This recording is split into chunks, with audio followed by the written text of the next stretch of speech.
Bütün bunlar bir oyun ama sen oynadığını unuttun.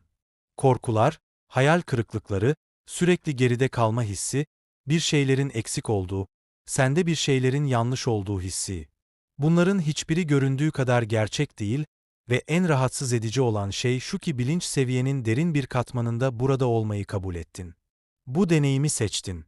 Korkuyu hissetmeyi, acıyı, yalnızlığı, kaybı hissetmeyi seçtin.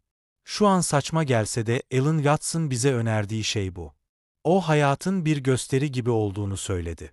Senin sadece seyirci değil, aynı zamanda oyuncu olduğun bir oyun. Ve sorun şu ki bunu unuttun. Rolüne o kadar kapıldın ki o olduğuna inanmaya başladın. Acının senaryonun bir parçası olduğunu unuttun. Kaosun sahnenin bir parçası olduğunu unuttun. Bu yüzden her şeyi kesinmiş gibi yaşıyorsun. Her kaybı bir son gibi, her krizi gerçek bir çöküş gibi, sadece bir sahne değilmiş gibi. Peki ya sana bu seni felç eden korkunun düşmanın olmadığını söylesem, yaptığın hatanın hissetmek değil direnmek olduğunu söylesem, Alan Watts metafizik cesaretten söz ederdi. Bu cesaret acının gözlerinin içine bakarak yürümeye devam edebilme gücüdür. Bunu hissiz olduğun için değil, yaşadığın her şeyin bir oyun olduğunu bildiğin için yaparsın. Ama bu her şeyin basit bir şaka olduğu yüzeysel bir oyun değil. Acının bile bir anlam taşıdığı derin ve kutsal bir oyundur. Kaç kez kendini sürekli endişe döngülerine kapılmış bir halde buldun? Bu hayatın bir oyun olduğunu düşündüğün oldu mu hiç? Bu fikri ilk kez duyduysan ya da daha önce de aklından geçtiyse, yoruma sadece bir cümle yazmanı istiyorum. Gerçekten merak ediyorum kimler bu düşünceyle karşılaştı. Zihninde sonsuz bir soğanı soyar gibi hissedip, her katmanın altından yeni bir kaygı çıktığını fark ettin mi? Önce para için endişelenirsin. Sonra sağlık, ardından gelecek. Başkalarının ne düşündüğü her şey için. Ve derinlerde bir yerde eğer endişelenmeyi bırakırsan sorumsuz olacağını hissedersin. Sanki endişelenmek bilinçli ve dikkatli olmanın bir göstergesiymiş gibi. Ama Watson gösterdiği şey tam tersidir. Endişe bilinçli bir yaşamın işareti değil. Bir tür zihinsel tutsaklığın göstergesidir. Hayat bir oyun ama sen oynadığını unuttun. Sürekli tepki veriyorsun, mücadele ediyorsun, savaşıyorsun. Çünkü burada olmayı kendi isteğinle seçtiğini hatırlamıyorsun. Ve bu hipnozdan çıkmanın yolu onunla savaşmak değil, hatırlamak. Bunun yalnızca bir oyun olduğunu hatırla. Korkunun da senaryonun bir parçası olduğunu hatırla. Ve bunu gerçekten kabul ettiğinde bir şey değişmeye başlar. Acı hala gelir ama seni ele geçiremez. Korku ortaya çıkar ama seni tanımlayamaz ve ilk kez oyunu farkındalıkla oynamaya başlarsın. Bu videonun asıl amacı da bu. Sana yeni bir inanç sistemi sunmak değil. Tüm o katmanların ardında en başından beri orada olan gerçeği hatırlaman için sana bir davet sunmak. Oyunu kazanmak zorunda değilsin. Sadece uyanman yeterli. Eğer bu uyanış sana anlamlı geliyorsa sonuna kadar benimle kal. Çünkü bundan sonrası dünyaya bakış açını tamamen değiştirebilir. Bir sahnede yaşıyorsunuz. En ilgi çekici kısmı şu. Senaryoyu kendiniz yazdınız ve bunun bir performans olduğunu unutarak bu role kendinizi kaptırdınız. Alan Watts varoluşu kozmik bir tiyatro oyunu olarak gördü. Kendini yeniden keşfetme oyunu. Hepimiz bu ilahi oyunun ifadeleriyiz. Bu varoluşsal saklambaç oyunun parçalarıyız. Peki pratikte bu ne anlama geliyor? Hayatınızdaki her durum en sıradanından en dehşet verici olanına kadar önünüze özenle yerleştirilmiş sahnelerdir. Sizi cezalandırmak veya test etmek için değil hissetmeniz için. Korkuyu, acıyı, aşkı, özlemi, hayal kırıklığını yoğun bir şekilde hissetmeniz için tıpkı sizi ağlatacak veya korkutacak bir filmi izlemeye gitmek gibi. Bunu istiyorsunuz. Çünkü bunun yalnızca bir film olduğunu biliyorsunuz. Kaybettiğiniz şey işte bu farkındalık. Watson dediği gibi hayatın zıtlığa ihtiyacı var. Karanlık olmadan ışık algılanmaz. Acı çekmeden sevinç boş görünür. Bu yüzden unutuyoruz. Kendimizi oyuna kaptırıyoruz. Nasılını ve nedenini unutuyoruz. Sadece tepki veriyoruz. Sanki her şey kesinmiş, sahne bir hapishaneymiş gibi. Bu yüzden birçok insan panik içinde yaşıyor. Kontrol etmeye çalışıyor. Tehdit olmayan bir şeyden korunmaya çalışıyor. Çünkü korku, Acı ve kaybın kaza değil performansın parçaları olduğunu unuttular. Bunu sadece bir teori olarak değil, ruhunuzun derinlerinde yankılanan bir gerçek olarak anladığınızda kaçmayı bırakırsınız. Gösteriyi izlemeye başlarsınız ve ilk kez fırtınaya karşı savaşmak yerine yağmurun yağışını hissedersiniz. Ancak bu uyanış dirençsiz gelmez. Çünkü ego her gün giydiğiniz bu karakter illüzyonu sürdürmek için savaşır. Kontrol, kesinlik, korunma ister. Teslim olmaktan korkar. İşte tam da bu noktada Alan Watts'ın en radikal daveti ortaya çıkıyor. Yeni bir cesaret biçimi geliştirmek. Fiziksel cesaret değil, çok daha derin bir şey. Direnmeme cesareti. İşte bu her şeyi değiştiren metafizik cesarettir. Bu cesaret türü kendiniz ve dünya hakkında öğrendiğiniz her şeye meydan okuyan içsel bir sıçrama gerektirdiği için geliştirilmesi zordur. Metafizik cesaretin geleneksel anlamda güçlü olmakla ilgisi yok. Dış savaşlarla yüzleşmekle ilgili değil, iç savaşlarınızla kaçmadan yüzleşmekle ilgili. Korkuya, üzüntüye, yalnızlığa bakmak ve kaçmamak, hissetmek, anda kalmak. Gerçek cesaret korkunun yokluğu değildir. Korku ortaya çıktığında ona direnmeme kararıdır. What? Korkunun varlığına izin verdiğimizde, onu reddetmediğimizde, bastırmaya çalışmadığımızda üzerimizdeki kontrolünü kaybettiğini söyledi. Toplumun öğrettiğinin tam tersi. Küçük yaşlardan itibaren bastırmayı, kaçmayı, dikkatimizi dağıtmayı öğreniyoruz. Endişeli mi hissediyorsun? Kendini Oyala. Korkuyor musun? Meşgul ol. Ama bunların hepsi kaçıştır ve her kaçış tam da kaçmaya çalıştığımız şeyi güçlendirir. Metafizik cesaret, hissettiklerinizi düzeltmeniz gerektiği fikrinden vazgeçtiğinizde korktuğunuz, zayıf hissettiğiniz için kendinizi suçlamayı bıraktığınızda başlar. Duyguyu bir alevin sıcaklığı gibi doğal bir fenomen olarak gördüğünüzde ve ne kadar direnmeye çalışırsanız korku o kadar büyür.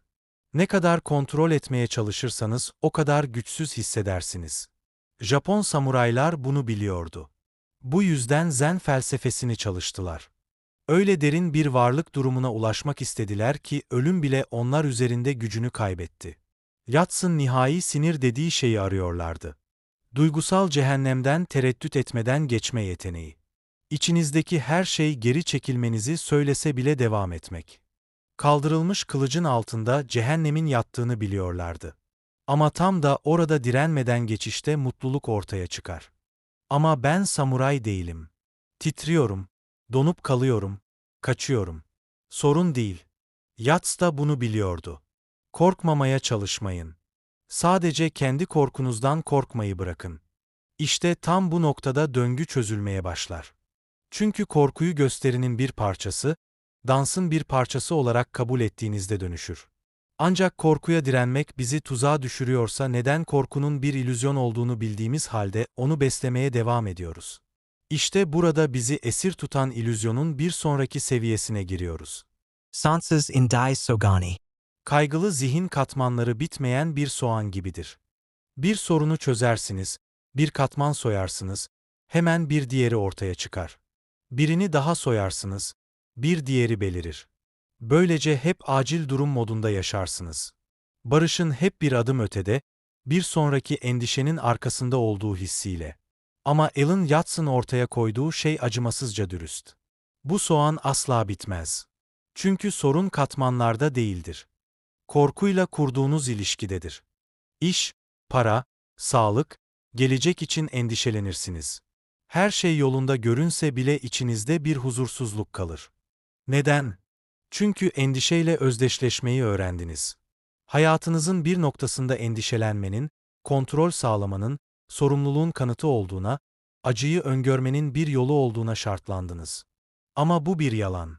Watts'a göre endişe alışkanlığı duygusal bir bağımlılıktır. Zihni meşgul tutmanın boşlukla yüzleşmemek için bir yoludur. Çünkü sessizlikte rahatsız edici bir soru yükselir. Endişelenecek bir şey kalmazsa ben kimim? Çoğu insan bir şeyleri çözme gerilimi olmadan nasıl yaşayacağını bilmez. Dinlenmekten, durmaktan, sadece var olmaktan suçluluk duyar. Ve en ironik kısım bu. Sürekli endişe hiçbir şeyi çözmez. Algıyı çarpıtır. Sorunu büyütür. Sizi sonsuz bir kaygı döngüsüne hapseder. Tehlikenin kaçınılmaz olduğuna inanarak yaşamaya başlarsınız. Bir tehdit yok olduğunda zihniniz bir başkasını bulur. Soğan büyümeye devam eder. Watts bizi korku ve kaygıyla ilişkimizi değiştirmeye davet eder. Endişeyi tefekkürle, direnci gözlemle değiştirmeyi önerir. Çünkü ancak kontrol ihtiyacından vazgeçtiğinizde varoluşun gerçek anlamı ortaya çıkar. Kaygının bizi esir tutmasının ardındaki en büyük illüzyon endişelenmenin sorumluluk göstergesi olduğu inancıdır. Kaç kez endişelenmeyi bırakırsam başıma korkunç bir şey gelecek diye düşündünüz. Sanki sürekli gerginlik görünmez bir muska, trajediyi önleyen bir kalkanmış gibi. Watts bu inancı yerle bir eder ve devrim niteliğinde bir şey önerir.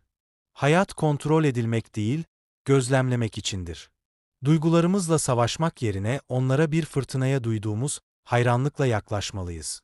Yıldırımları durdurmaya çalışmazsınız. İzler, kontrol edilemeyenin güzelliğine teslim olursunuz. Aynı şekilde korku, üzüntü, öfkeye de direnmek yerine hayranlıkla bakmalıyız. Bu zihnin köklü bir şekilde yeniden programlanmasıdır. Çünkü tüm hayatınız size direnmeyi, öngörülemeyene karşı duygusal olarak silahlanmayı, asla kazanamayacağınız iç savaşlar vermeyi öğretti. Oysa Watts'ın öğrettiği gibi varoluş fethedilmesi gereken bir şey değil. Tüm iniş çıkışları, çelişkileri, kusurlarıyla yaşanması gereken bir şeydir. Korku kamp ateşine yaklaştığınızda hissettiğiniz sıcaklık gibidir. Onu hissetmeyi seçmezsiniz.